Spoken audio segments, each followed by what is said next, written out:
বন্ধুরা, আমি বানাবো মটনের ঘুগনি।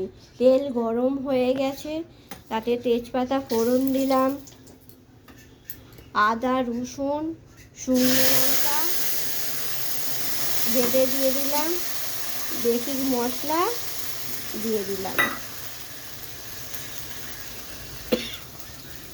আর শুকনো লঙ্কা, গরম মশলা, জায়ফল আর গোটা জিরে ভেজে নিয়েছি। মশলাটা কষানো হয়ে গেছে। আগে থেকে নুন হলুদ তেল মাখিয়ে রেখেছিলাম, মাংসটা দিয়ে বন্ধুরা, মাংস সেদ্ধ হয়ে গেছে। আমি মটর আর আলু সেদ্ধ করা সেটা দিয়ে দিলাম।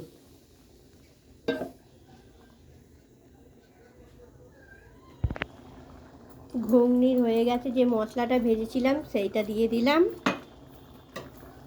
ধনে পাতা কুচি দিয়ে দিলাম। দেখুন বন্ধুরা, আমার ঘুগনি রেডি। এইভাবে আপনারা বানাবেন, খেতে খুব ভালো লাগবে।